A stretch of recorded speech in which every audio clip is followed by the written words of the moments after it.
کے لیے، تو اللہ کے یہاں خدا عالم اس 2 نفلوں کا درجہ کیا اسے اللہ پاک عطا فرمائے گا۔ تو اس آیت مبارکہ سے اور ان احادیث مبارکہ سے ہمیں سمجھ یہ آئی کہ اللہ پاک کو ہمارے اعمال کی ضرورت نہیں، نہ اس نے ہمارے اعمال دیکھنے ہیں۔ اس نے جو نیت دل کے اندر چھپی ہوئی اور جس نیت سے ہم وہ کام کر رہے ہیں، بس اس نے وہ دیکھنا ہے۔ جس کی نیت جتنی خالص ہوگی، جتنا اخلاص ہوگا، اس کا عمل اتنا بڑھ جائے گا اللہ کی بارگاہ میں، اتنا مقبول ہو جائے گا۔ بس جس کی نیت جتنی خالص ہوتی چلی جائے گی، جتنی پیور ہوتی چلی جائے گی محض اللہ کی رضا کے لیے،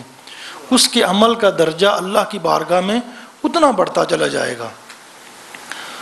حضور بلے شاہ صاحب کا ایک شعر ہے پنجابی میں، وہ کہتے ہیں کہ کناں نو ہتھ لا کے تو نماز جے نیتی، تیرا دل کھڑاوے منڈے کڑیاں تے تو سجدے کریں مسیتیں، تے ارکاں گٹے گوڈے تو مل مل توویں، تے تیرے منوں نہیں گئی پلیتی، تے مورخا تو رب دے نال بھی 420 کیتی۔ کہتے اللہ پاک کو بھی ہم دھوکہ دے رہے ہیں، ہم باہر سے غسل کرتے ہیں، وضو کرتے ہیں، ارکاں گٹے گوڈے تو مل مل توویں، پر تیرے منوں نہیں گئی پلیتی۔ من جو ہے اس کے اندر میل ہے، من کے اندر پاپ ہے، من کے اندر کچھ اور چھپا ہوا ہے، ہمارا ظاہر کچھ اور ہے، ہمارا باطن کچھ اور ہے، ہم دکھانا کچھ اور چاہتے ہیں، نیت کچھ اور ہے۔ تو جب تک ان دونوں میں تضاد رہے گا تو اللہ کے ہاں وہ عمل اور اللہ سے تو کوئی چھپ نہیں سکتی ہے، لوگوں سے تو چھپا سکتے ہیں مگر اللہ سے تو نہیں چھپ سکتی ہے۔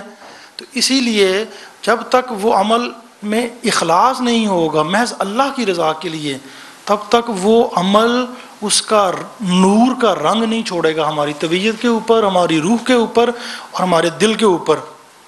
زبا فرید صاحب کہتے ہیں کہ تسبیح پھری،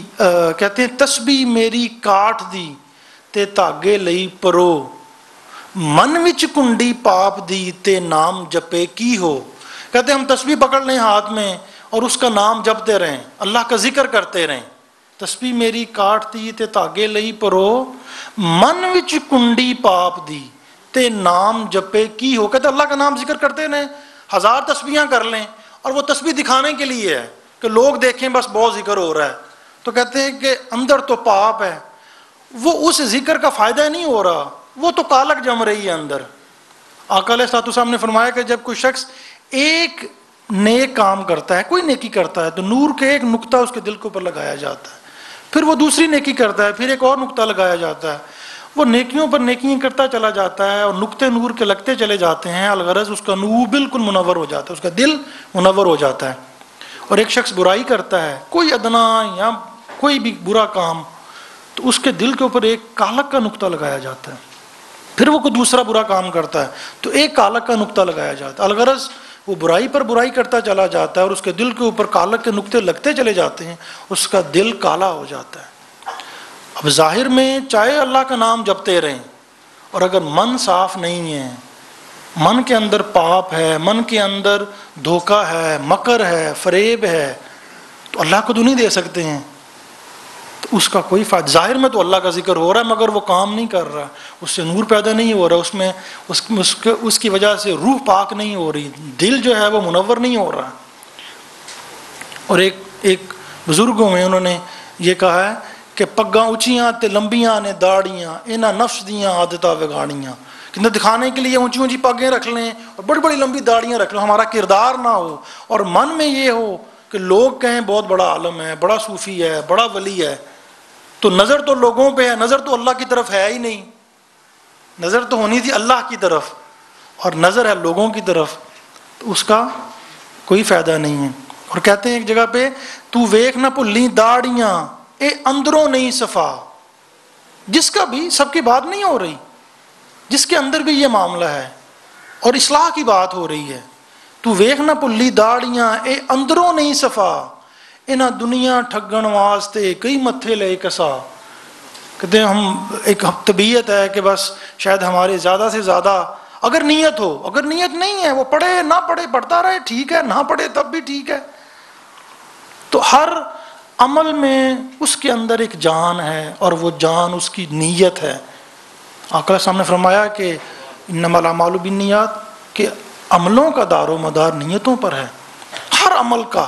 کوئی کام چھوٹا ہے بڑا ہے، اس کا دار و مدار اس کے اندر چھپی ہوئی نیت کے میں ہے، اور جو باطن میں ہے، جو ظاہر میں نہیں ہے، جو کسی کو پتہ نہیں لگ سکتی، وہ محض بندے کا اور اللہ کا معاملہ ہے۔ اور ایک حدیث مبارکہ میں آقا علیہ السلام نے فرمایا کہ قیامت کا دن ہوگا، حشر کا دن ہوگا، اور ایک شخص لایا جائے گا، اس کے اعمال کا دفتر لایا جائے گا، اور اس کے اندر بڑے اعمال ہوں گے، اور وہ شخص خوش ہوگا،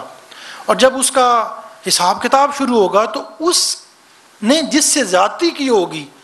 وہ شخص آ جائے گا، جی اس نے تو یہ زیادتی کی تھی مجھ سے، تو اس کی اتنی نیکیاں اس کو ٹرانسفر ہو جائیں گی۔ ایک دوسرا شخص آ جائے گا، ایک تیسرا، الغرض لوگ آتے چلے جائیں گے، اور دیکھتے ہی دیکھتے اس کا نامہ اعمال بالکل صاف ہو جائے گا، اور وہ حیران پریشان کہ ابھی تو اتنا زیادہ تھا نامہ اعمال۔ یہ حدیث مبارکہ آقا علیہ السلام بیان فرما رہے ہیں، فرماتے ہیں کہ اس کے بعد وہ شخص پریشان ہوگا تو اللہ پاک ایک دفتر اور لے کے آئیں گے، وہ کھولیں گے اور دکھائیں گے تمہارے ایک نامہ اعمال یہ بھی ہے۔ وہ دیکھے گا اور پریشان ہو جائے گا، وہ کہے گا اللہ پاک یہ کام تو میں نے کیا ہی نہیں ہے، یہ جو آپ نامہ اعمال لے کے آئے ہیں، یہ حدیث مبارکہ ہے کہ یہ کام تو میں نے کیا ہی نہیں ہے زندگی میں۔ اللہ پاک فرمائیں گے مجھے بھی پتا تم نے نہیں کیے ہیں، مگر تم نے ان کی نیت کی تھی، ان کاموں کے کرنے کی تم نے نیت کی تھی، تم کر نہ سکے کسی وجہ سے، مگر تم نے نیت اخلاص کے ساتھ کی تھی، تو میں نے تمہارے نامہ اعمال میں وہ چیز لکھ لی کہ تم نے کر دی، کیونکہ تم نے نیت اخلاص کے ساتھ کی۔ تو دوستو اس حدیث سے پتہ یہ چلتا ہے کہ عمل اس شخص نے کیا ہی نہیں ہے، عمل کوئی کیا ہی نہیں ہے، نہ نماز پڑھی، نہ روزہ حج، کچھ کیا ہی نہیں، صرف دل میں ایک نیت کی، اور نیت بھی اخلاص کے ساتھ۔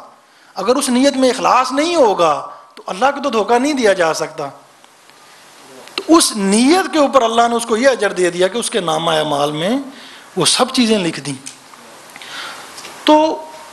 سمجھ یہ آتی ہے کہ ہمارے اعمال کی جو بنیاد ہے اور ان کا جو دار و مدار ہے، ان کی قبولیت کا، وہ محض اور محض چھپی ہوئی نیت کے میں،